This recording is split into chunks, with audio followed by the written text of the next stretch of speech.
Welcome back students. नया chapter है बलों का संतुलन या इक्विलिब्रियम ऑफ फोर्सेस। इसे हम संतुलन भी बोलते हैं। तो संतुलन क्या है? संतुलन वह अवस्था है जो स्थिरता या एक समान गति की अवस्था, यूनिफॉर्म मोशन। यूनिफॉर्म मोशन मतलब जहाँ पर ए ज़ीरो हो। हम पढ़ चुके हैं स्मॉल ए त्वरण या एक्सेलरेशन को हम बोलते हैं।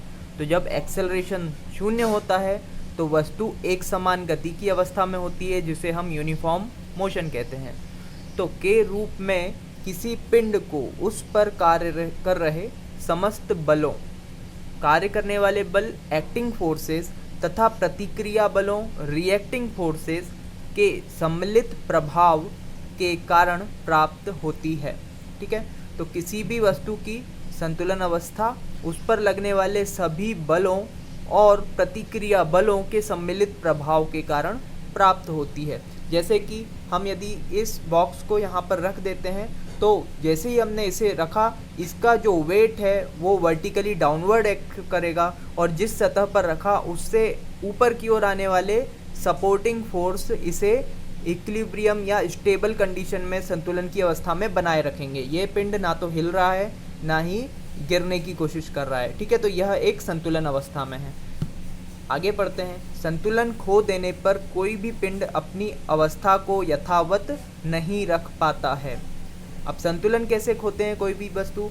यदि किसी पिंड पर लग रहे सभी बलों का परिणामी बल शून्य होता है तब वह पिंड संतुलन में बना रहता है। यदि संतुलित पिंड पर कोई डिस्टर्बिंग फोर्स लगा दिया जाए तो वह असंतुलित हो जाएगा। ठीक है, यदि संतुलन में है तो वो अपनी अवस्था में बना रहेगा, यानी उसके सभी परिणामी बल, जो उसके सभी बलों का जो परिणामी है वो शून्य होगा। लेकिन यदि कोई डिस्टर्बिंग फोर्स उस पर लगा दिया जाए तो वह असंतुलित हो जाएगा। मान लीजिए मैं इस फिंगर से इस पर एक डिस्टर्बिंग फोर्स लगा देता हूँ, तो डिस्टर्बिंग फोर्स लगाने के बाद ये असंतुलित हो गया और ये अपनी पुरानी अवस्था में नहीं रह पाया। तो इस प्रकार से जब किसी वस्तु पर डिस्टर्बिंग फोर्स लग जाता है तो वह असंतुलित हो जाती है। अब संतुलन के कुछ सिद्धांत हैं, तो इन सिद्धांतों को हम देखते हैं। संतुलन के निम्नलिखित 3 सिद्धांत हैं।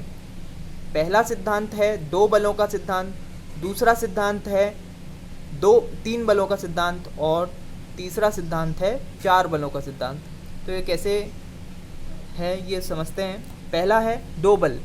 तो पहला बल इस दिशा में लग रहा है, दूसरा बल इस दिशा में लग रहा है। दोनों एक दूसरे के विपरीत हैं, दोनों का मैग्नीट्यूड बराबर है, परिमाण बराबर है।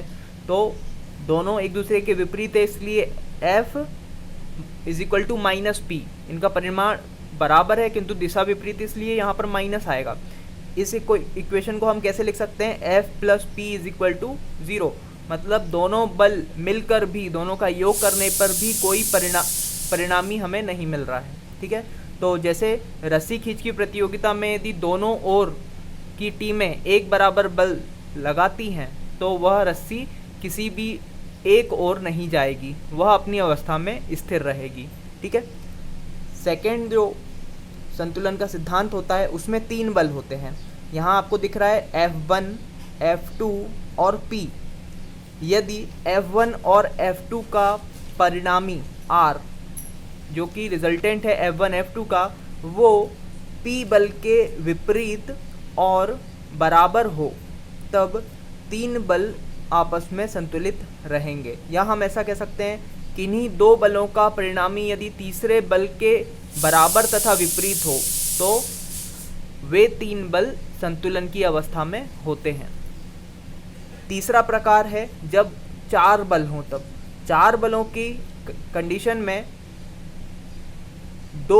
प्रथम 2 बलों का परिणामी अंतिम 2 बलों के परिणामी के बराबर तथा विपरीत होना चाहिए, या फिर चारों बलों में जो जोड़े हैं बलों के वो आपस में बराबर एवं विपरीत होना चाहिए। जैसे हमने F1 और F2 का एक जोड़ा लिया, ये दोनों एक दूसरे के बराबर और विपरीत हैं। दूसरा जोड़ा P1 और P2 का लिया, ये दोनों भी बराबर और विपरीत हैं। अतः परिणामी जो बल है वो दोनों तरफ शून्य है। अतः ये जो बिंदु है ये अपनी अवस्था में स्थिर रहेगा, ये कहीं नहीं जाएगा। मतलब संतुलन की अवस्था रहेगी। इसी प्रकार यहाँ पर भी ये बिंदु अपनी संतुलन की अवस्था में रहेगा, साथ ही साथ यहाँ पर ये बिंदु भी अपनी संतुलन की अवस्था में रहेगा। अब साम्यावस्था की कुछ शर्तें होती हैं, तो साम्यावस्था की शर्तों को हम देख लेते हैं। पहली शर्त है सभी बलों के घटकों का बीजगणितीय योग। सभी बलों के घटकों का बीजगणितीय योग किसी निश्चित दिशा में शून्य होता है। दूसरा है सभी बलों के घटकों का बीजगणितीय योग किसी लंबवत दिशा में शून्य होता है। पहले जो हमने दिशा ली थी उसके अब लंबवत दिशा में लेना है, तब भी हमें शून्य प्राप्त हो। सभी बलों के घटकों का बीजगणितीय योग किसी बिंदु के परितः उसी तल में होता है। मतलब यहाँ पर हम आघूर्ण की बात करेंगे कि सभी बलों का परिणामी आघूर्ण शून्य होना चाहिए। तो इस प्रकार से 3 शर्तें हैं जिनको हम आने वाले पेज पर देखते हैं और सरलता से। ये काफ़ी इम्पॉर्टेंट क्वेश्चन है, थ्योरी क्वेश्चन है। यदि आप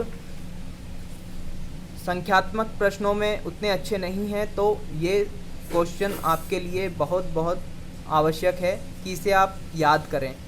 तो बलों के संतुलन में से पहले हमने रिजोल्यूशन ऑफ फोर्सेस वाला चैप्टर पढ़ा था, जिसमें हमने परिणामी बल क्या होता है ये देखा था। तो किन्हीं भी बलों के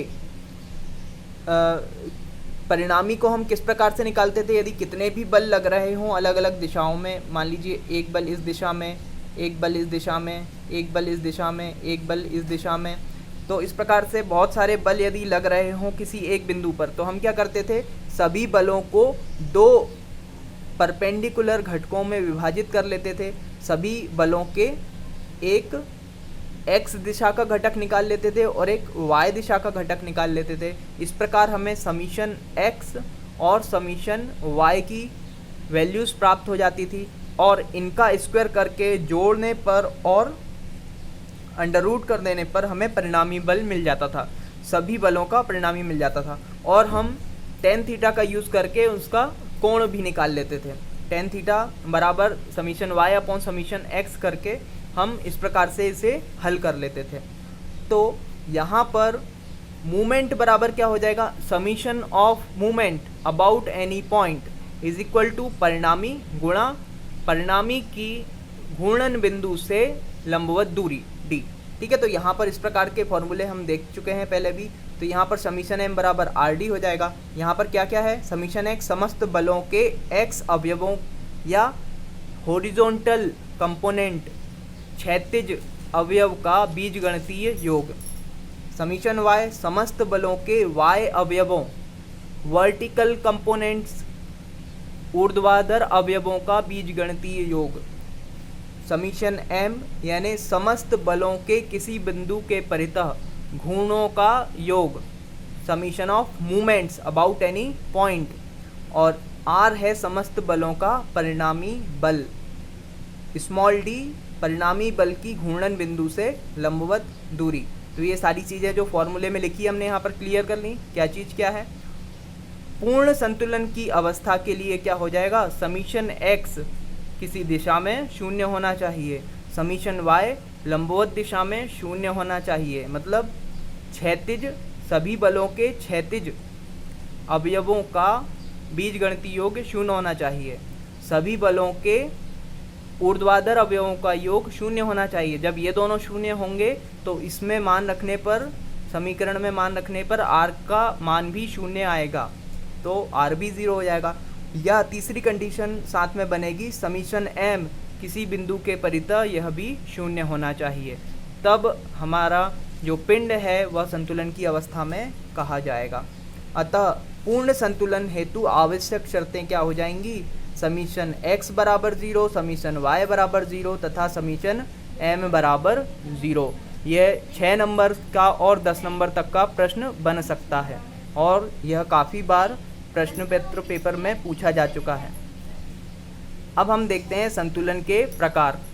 किसी पिंड को संतुलन की स्थिति से थोड़ा सा विस्थापित करके छोड़ने पर, ये जो लाइन मैंने लिखी है लाल कलर से, यह हर एक कंडीशन में रिपीट होगी। कैसे, यदि कोई वस्तु स्थायी संतुलन में है तब किसी पिंड को संतुलन की स्थिति से थोड़ा सा विस्थापित करके छोड़ने पर वह पुनः अपनी स्थिति में वापस आ जाएगी। कैसे? यदि मैं इस टेप के रोल को यहाँ रखता हूँ, ये स्टेबल कंडीशन में है, यदि मैं इसे थोड़ा सा इधर से उठा दूँ और फिर इसे छोड़ दूँ तो ये वापस अपनी पुरानी अवस्था में आ जा रहा है। ये देखिए, ये वापस अपनी पुरानी अवस्था में आ जाता है। तो इस प्रकार से ये क्या है, स्टेबल कंडीशन में है। अब दूसरी होती है अनस्टेबल कंडीशन।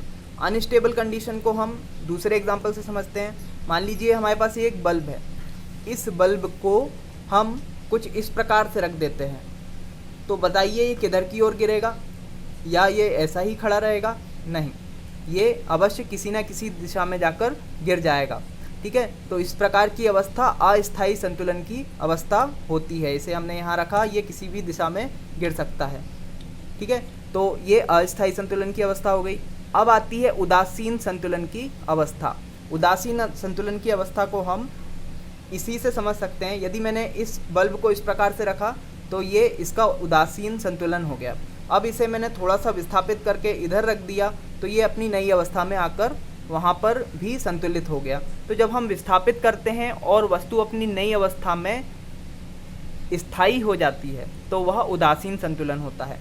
जैसे इसे हमने यहाँ पर रखा तो ये इधर आ जाएगा, ये इधर पर भी संतुलन की अवस्था में आ जाएगा, इधर पर भी संतुलन की अवस्था में आ जाएगा। तो ये हो गया उदासीन संतुलन।